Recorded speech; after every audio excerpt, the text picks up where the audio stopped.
निनाम time news मध्ये मी कैलास सोनवणे आपले हार्दिक स्वागत करतो। सुरुवातीला पाहूया 24 तासातील ताज्या घडामोडी।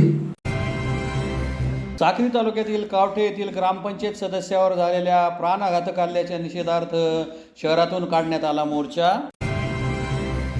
सण व उत्सव काळात विषारी भाषणे, सोशल मीडियावर जातीवाद आणि धर्मांधता पसरवणाऱ्यांवर कारवाई करण्याची मागणी। चितोड रोडवरील कैलास नगरात श्री हनुमान मंदिराच्या कामाचा भूमिपूजनाचा सोहळा संपन्न। इंदिरा गार्डन येथील वंदे मातरम प्रतिष्ठानतर्फे जगप्रसिद्ध जादूगार प्रसाद कुलकर्णी यांच्या गाजलेल्या प्रयोगाचे आयोजन। आणि शहरात राजरोसपणे सुरू असलेले अवैध धंदे बंद न झाल्याने लोक जनशक्ती पार्टी महिला आघाडीतर्फे दिनांक 19 सप्टेंबर रोजी काढण्यात येणार मोर्चा। आता बातमीपत्र विस्ताराने। साक्री तालुक्यातील कावठे येथील ग्रामपंचायत सदस्यावर झालेल्या प्राणघातक हल्ल्यातील सर्व संशयित आरोपींना अटक करावी या मागणीसाठी योगेश गायकवाड यांच्यासह नागरिकांतर्फे साक्री शहरातून मोर्चा काढून तहसीलदार यांना निवेदन देण्यात आले। साक्री तालुक्यातील कावठे येथील ग्रामपंचायत सदस्य योगेश गायकवाड यांच्यावर प्राणघातक हल्ला केल्याप्रकरणी दाखल गुन्ह्यातील सर्व संशयितांना अटक करावी तसेच सदर गुन्ह्यात वाढीव कलम लावावे या मागणीसाठी योगेश गायकवाड व साक्री तालुक्यातील नागरिकांतर्फे शहरातून मोर्चा काढून तहसीलदार व उपविभागीय पोलीस अधिकारी यांना निवेदन देण्यात आले। निवेदनात म्हटले आहे की आमच्यापैकी अर्जदार योगेश पंडित गायकवाड हे मौजे कावठे तालुका साक्री येथील कायमस्वरूपी रहिवासी असून ते कावठे ग्रामपंचायत सदस्य आहेत। साक्री तालुक्यातील कावठे फाटा या ठिकाणी शुभम चव्हाण, रवींद्र सूळ, कुणाल सरक यांनी हॉटेल व्यवसाय हा रहिवास परवाना असलेल्या जागेवर सुरू केलेला होता। सदर हॉटेल व्यवसाय हा विना परवाना सुरू केलेला आहे। सदर हॉटेलमध्ये लॉजिंगमध्ये अल्पवयीन मुले आणत असल्याची बाब आम्हाला निदर्शनास आली। त्यामुळे आम्ही सदर हॉटेल व्यवसाय असे कृत्य चालणार नाही। शेजारी कावठे गाव आहे, याबाबत मौजे कावठे ग्रामपंचायत यांनी ठराव मंजूर केला व सदर ठरावानुसार सदर तिघांना समज देण्यात आली। त्यावेळेस तिघांनी योगेश गायकवाड व कावठे ग्रामस्थांना जीवे ठार मारण्याची धमकी दिली। त्यानंतर ग्रामस्थांनी तहसीलदार व पोलीस स्टेशन येथे तिघांविरुद्ध अवैध हॉटेल व्यवसायाविषयी निवेदन दिले। त्यानंतर त्यांनी व इतर 10 ते 12 इसमांनी कट कारस्थान रचून दिनांक 4/9/2024 रोजी दुपारी 12 ते 12:30 वाजेच्या सुमारास साक्री शहरातील बस स्टँड लगत आवारातील गोल्डी पॉन शॉप चौकात तिघांनी व इतर लोकांनी योगेश गायकवाडाला जीवे मारण्याच्या उद्देशाने धारदार शस्त्राने म्हणजेच कोयता, कुऱ्हाड, तलवार अशांनी हल्ला केला। त्यात योगेश गायकवाड हा जखमी झाला व सदर संशयित हे घटनास्थळावरून पळून गेले। त्यानंतर साक्री पोलीस ठाण्यात फिर्याद नोंद करण्यात आली, परंतु सदर फिर्यादीत आरोपींचे नावे वगळल्याचे प्रशासनाकडून प्रयत्न करण्यात आलेले आहेत। सदर फिर्यादीमध्ये अवैध व्यवसायाविषयी कोणतेही कलम नमूद करण्यात आलेले नाहीत। तरी आमची सर्व साक्री तालुक्यातील रहिवाशांची विनंती आहे की सदर फिर्यादीमधील सर्व आरोपींना तात्काळ अटक करून त्यांच्यावरील इतर गुन्हे चेक करून अवैध व्यवसायाबाबतचे कलम वाढवून मिळणे आवश्यक व गरजेचे आहे। करिता सदर आरोपींना अटक करून त्यांच्यावर वाढीव कलम दाखल करण्यात यावे अशी मागणी करण्यात आली आहे। मोर्चामध्ये शिवसेनेचे तालुका प्रमुख पंकज मराठे, मनसेचे तालुका प्रमुख धीरज देसले, किशोर वाघ, पेरेसपूर सरपंच मनोज देसले, संदीप शेवाळे, दिनेश गायकवाड, राजेश गायकवाड, विकास भांबरे, प्रवीण बच्छाव, धनराज अहिरराव, सुनील पवार, निर्मल गांगुडे आदी सहभागी झाले होते।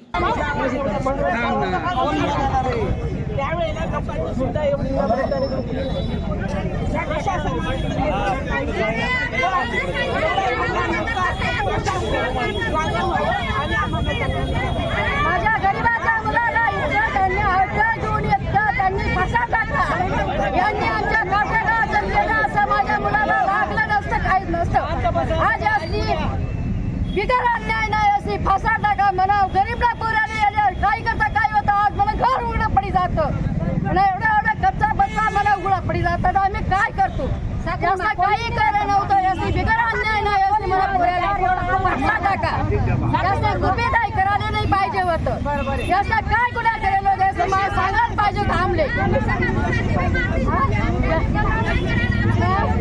याचा काहीतरी अन्याय पाहिजे आणि त्यांना शिक्षा केलीच पाहिजे।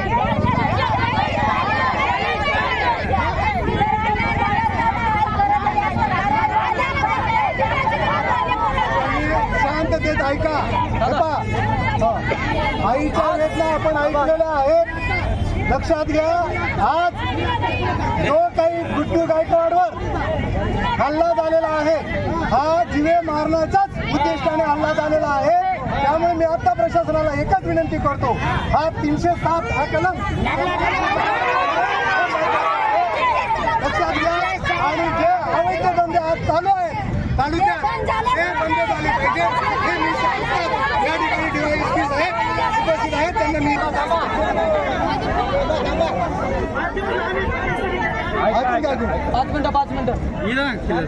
दिनांक 4/9 रोजी आपल्या साखरेची घटना झाली ती अतिशय निंदनीय आहे आणि ते पाठलाग करून पकडून आणून जेलमध्ये आहेत. आलं लक्षात. 3 आरोपी आम्ही अटक केलेले आहे, अजून जेलमध्ये आहेत. त्यांचं जेल मुदत उद्या कोर्टाकडून परत वाढवून घेण्यात येईल आणि या घटनेचा जास्तीत जास्त खोलापर्यंत आम्ही तपास करणार आहोत. आलं लक्षात. आणि बाकी साहेबांनी काय सूचना केलेल्या आहेत त्याच्यावर देखील आम्ही कारवाई रेग्युलर आता सुरू करणार आहोत.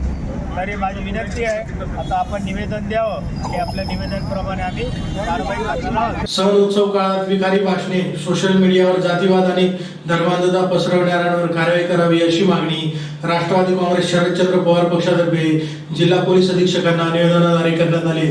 सण उत्सव काळात विषारी भाषणे, सोशल मीडियावर जातीवाद आणि धर्मांधता पसरवणाऱ्यांवर कठोर कारवाई करावी अशी मागणी राष्ट्रवादी काँग्रेस शरदचंद्र पवार पक्षातर्फे जिल्हा पोलीस अधीक्षकांना निवेदनाद्वारे करण्यात आली आहे. निवेदनात म्हटले आहे की जातीवादी धर्मांध लोकांवर कठोर कारवाई करण्याची गरज निर्माण झाली आहे.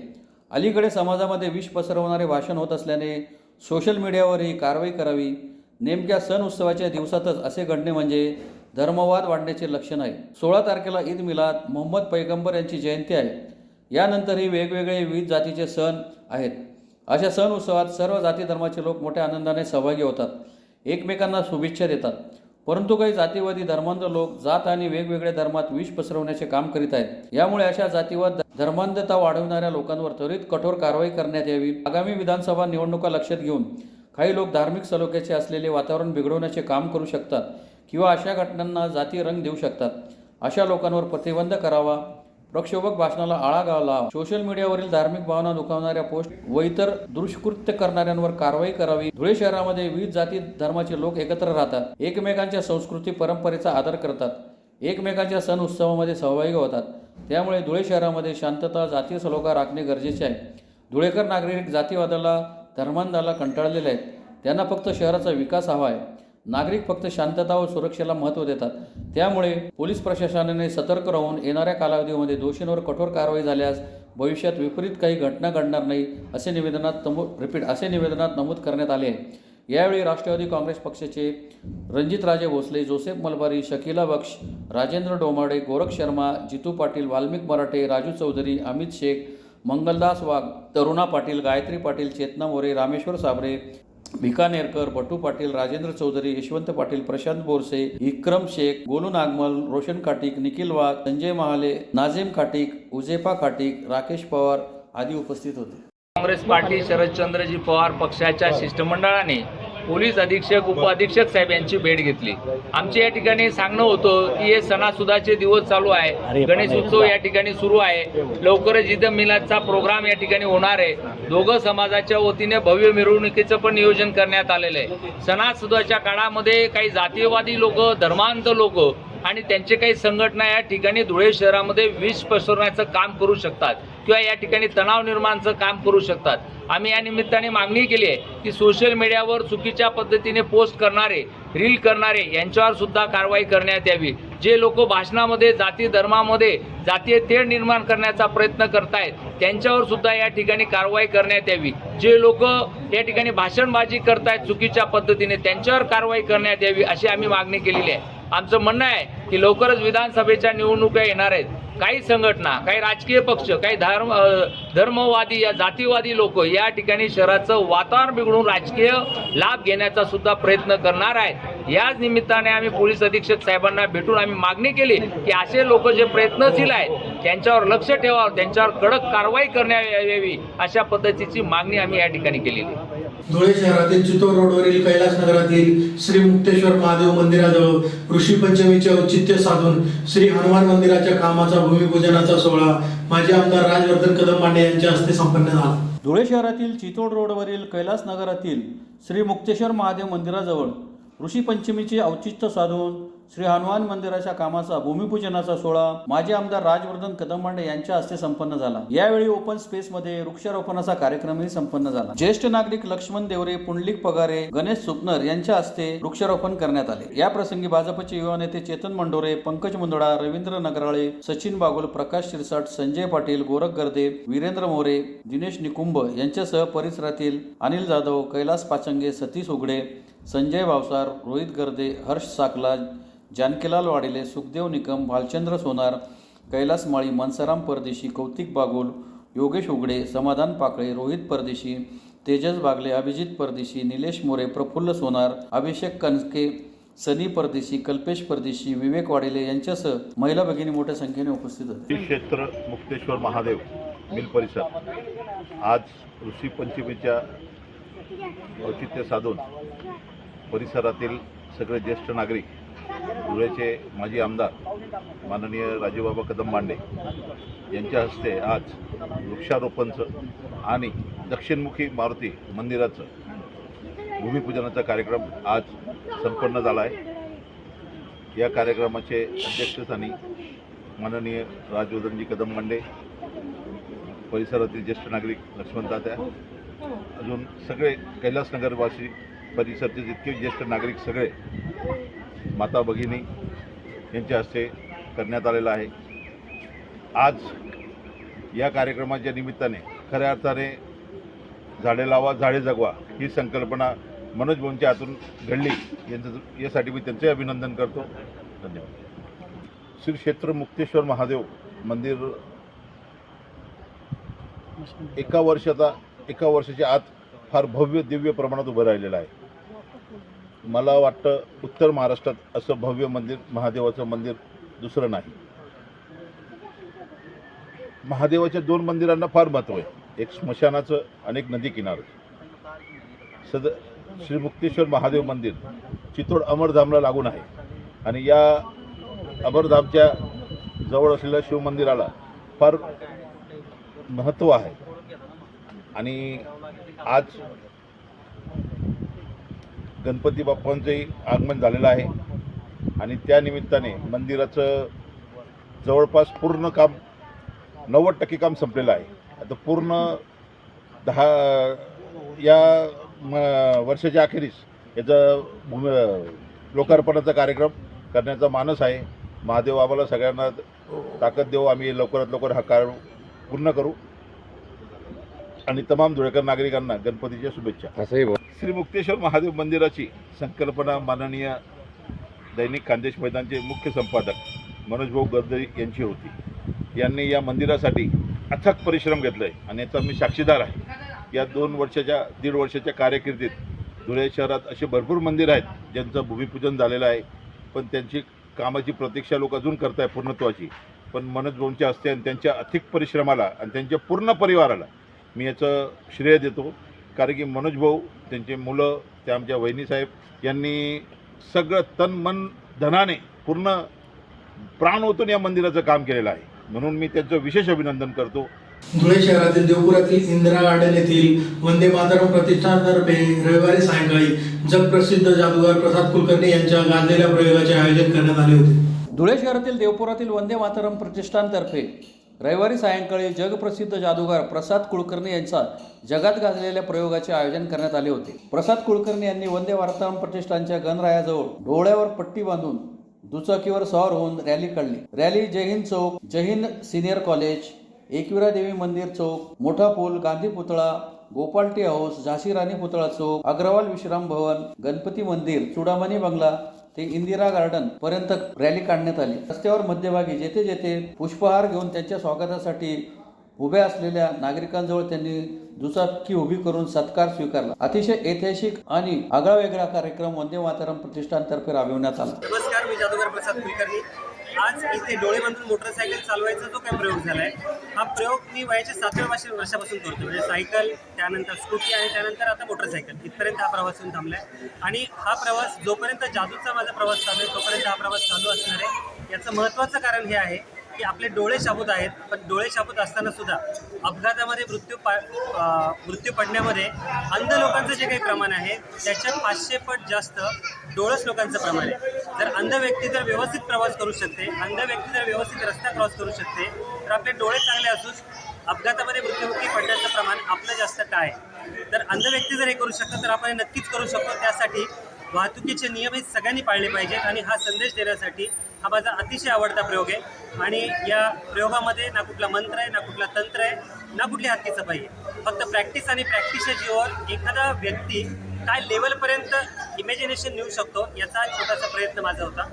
आज वंदे मातरम प्रतिष्ठान धुळे यांच्यातर्फे हा कार्यक्रम इथे सादर झाला. धुळ्यामध्ये हा माझा पहिलाच लाईव्ह पब्लिक शो होता, त्यामुळे धुळ्यामध्ये पहिला शो करायचं भाग्य मला लाभलं. त्याबद्दल मनापासून मी वंदे मातरम प्रतिष्ठान यांचे आभार मानतो.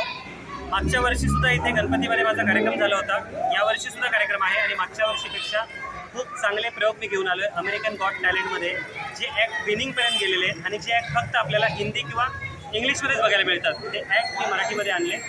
आणि काही महिन्यांपूर्वी माझा मनकवडा या नावाचा मराठी शो मी आणला होता. त्या मनकवडामधले काही ॲक्ट मी याच्यामध्ये सादर करतो आहे. तर धुळेवासियांचे मनापासून आभार की दुसऱ्यांदा ही संधी दिली आणि मी नक्कीच खूप चांगली तुमची मनोरंजनाची सेवा करायचा प्रयत्न करेल, एवढी खात्री तुम्हाला देतो. धुळे शहरात राजरोसपणे सुरू असलेले अवैध धंदे वेळोवेळी 7 वेळा स्मरणपत्र देऊनही कोणतीही कारवाई न झाल्यामुळे लोक जनशक्ती पार्टी महिला आघाडीतर्फे दिनांक 19 सप्टेंबर रोजी पोलीस अधीक्षक कार्यालयावर मोर्चा काढण्याचे निवेदन देण्यात आले. लोक जनशक्ती पार्टी महिला आघाडी धुळेतर्फे 7 स्मरणपत्रे देऊन त्याची दखल न घेतल्यामुळे लोक जनशक्ती पार्टी महिला आघाडीतर्फे दिनांक 19 सप्टेंबर रोजी पोलीस अधीक्षक कार्यालयावर मोर्चा काढण्याचा इशारा निवेदनाद्वारे देण्यात आला आहे. निवेदनात म्हटले आहे की धुळे जिल्हा गुन्हे अन्वेषण शाखा, धुळे शहर पोलीस स्टेशन, आझादनगर पोलीस ठाणे, देवपूर पोलीस ठाणे, मोहाडीनगर पोलीस ठाणे, चाळीसगाव रोड पोलीस ठाणे, पश्चिम देवपूर पोलीस ठाणे, देवपूर पोलीस ठाणे यांच्या हद्दीत हप्ता वसूल करणाऱ्या पोलीस व अवैध धंदा करणाऱ्या मूळ मालकांच्या संगनमताने धुळे शहरात अवैध धंद्यांचा सुळसुळाट चालू आहे व अवैध धंदा करण्यासाठी कोण परवानगी देतो व कोण हप्ता वसूल करतो त्यांची नावे देखील आम्हाला माहीत आहे. त्या संदर्भात आम्ही एकूण 7 स्मरणपत्र दिलेली आहेत, परंतु आजपर्यंत अवैध धंदे बंद करण्यात आलेले नाहीत किंवा अवैध धंदे करणाऱ्या मूळ मालकांवर व हप्ता वसूल करणाऱ्या कोणत्याही पोलीस कर्मचाऱ्यावर गुन्हा दाखल करण्यात आलेला नाही किंवा त्यांची चौकशी देखील करण्यात आलेली नाही. तरी दिनांक 19/9/2024 रोजी पोलीस प्रशासन व अवैध धंदे करणाऱ्या मूळ मालकांच्या विरोधात महिलांच्या वतीने मोर्चा काढण्यात येणार आहे व त्या मोर्चामध्ये अवैध धंदेधारकांकडून हप्ता वसूल करणाऱ्या धुळे शहरातील प्रत्येक पोलीस ठाण्याच्या हद्दीतील हप्ता वसूल करणाऱ्या पोलिसांच्या नावाने फलक हातात घेऊन मोर्चा काढण्यात येणार आहे. जर यावर देखील अवैध धंदे व मूळ मालक व हप्ता वसूल करणाऱ्या पोलिसांची चौकशी करून कारवाई केली नाही तर धुळे शहरात चौकात अवैध धंदे करणाऱ्या संदर्भात व हप्ता वसूल करणाऱ्या पोलिसांच्या नावाने डिजिटल बॅनर लावून महिलांच्या वतीने आमरण उपोषण करण्याचा इशारा देण्यात आला आहे. यावेळी महिला जिल्हाध्यक्ष शोभा चव्हाण, कुंदन खरात, प्रमोद सोनवणे, मधुकर चव्हाण, बबलू शिंदे आदी उपस्थित होते. साहेबांना लोक जनशक्ती पार्टी रामविलास यांच्यामार्फत जिल्ह्याभरात सुरू असलेल्या अवैध धंद्याच्या संदर्भामध्ये एक स्मरणपत्र सादर करण्यात आले. गेल्या अनेक वर्षापासून लोक जनशक्ती पार्टी रामविलास सन्माननीय केंद्रीय मंत्री चिराग पासवान साहेब व महाराष्ट्र प्रदेशचे अध्यक्ष शमीमभाई हवा यांच्या नेतृत्वात व यांच्या माध्यमातून लोक जनशक्ती पार्टी संपूर्ण भारत देश व महाराष्ट्रभरामध्ये लोकविमुख कार्यक्रम करीत असते. त्याच अनुषंगाने लोक जनशक्ती पार्टीच्या मार्फत शहरामध्ये व जिल्ह्यामध्ये असलेल्या लोकांच्या ज्या समस्यांबद्दल आम्ही पोलीस अधीक्षक व जिल्हाधिकारी साहेबांना त्या संदर्भातले मागणीचे निवेदन सातत्याने देत असतो, पण संबंधित खात्यापासून पाहिजे तसा रिस्पॉन्स मिळत नाही व पाठपुरवठा होत नाही. त्याच संदर्भात आम्ही चालू असलेल्या अवैध धंद्याच्या संदर्भात लोक जनशक्ती पार्टी रामविलासच्या मार्फत आज पोलीस अधीक्षक साहेबांना निवेदन दिलेलं आहे. पोलीस अधीक्षक साहेबांनी आम्हाला आश्वासन दिलेलं आहे की लवकरात लवकर सर्व संबंधित धंद्यावर योग्य ती कारवाई करण्यात येईल. तसेच या संदर्भातलं एक आम्ही लेखाजोखा आमचे राष्ट्रीय अध्यक्ष केंद्रीय मंत्री चिराग पासवान साहेब यांना देखील आम्ही दिलेला आहे. त्या संदर्भात त्यांनी राज्याचे गृहमंत्री यांच्याशी फोनवर बोलून संबंधित विषयाकडे लक्ष घालण्याची त्यांना फोनवर सांगितलेले होते. तसेच यापुढे देखील जे धंदे बंद झाले नाही तर त्या संदर्भात लोकजनशक्ती पार्टी रामविलास चिराग पासवान साहेब केंद्रीय मंत्री यांच्या आदेशान्वये जिल्हाभरात जन आंदोलन उभारण्यात येईल. पुन्हा एक नजर ठळक घडामोडींवर. साक्री तालुक्यातील कावठे येथील ग्रामपंचायत सदस्यावर झालेल्या प्राणघातक हल्ल्याच्या निषेधार्थ शहरातून काढण्यात आला मोर्चा. सण व उत्सव काळात विषारी भाषणे, सोशल मीडियावर जातीवाद आणि धर्मांधता पसरवणाऱ्यांवर कारवाई करण्याची मागणी. चितोड रोडवरील कैलास नगरात श्री हनुमान मंदिराच्या कामाचा भूमिपूजनाचा सोहळा संपन्न. इंदिरा गार्डन येथील वंदे मातरम प्रतिष्ठानतर्फे जगप्रसिद्ध जादूगार प्रसाद कुलकर्णी यांच्या गाजलेल्या प्रयोगाचे आयोजन. आणि शहरात राजरोसपणे सुरू असलेले अवैध धंदे बंद न झाल्याने लोक जनशक्ती पार्टी महिला आघाडीतर्फे दिनांक 19 सप्टेंबर रोजी काढण्यात येणार मोर्चा. याचबरोबर श्रीराम टाइम न्यूजचे बातमीपत्र संपले. दिवसभरातील ताज्या घडामोडींसाठी पाहत राहा श्रीराम टाइम न्यूज. भेटूया पुढील प्रसारणात. तोपर्यंत नमस्कार.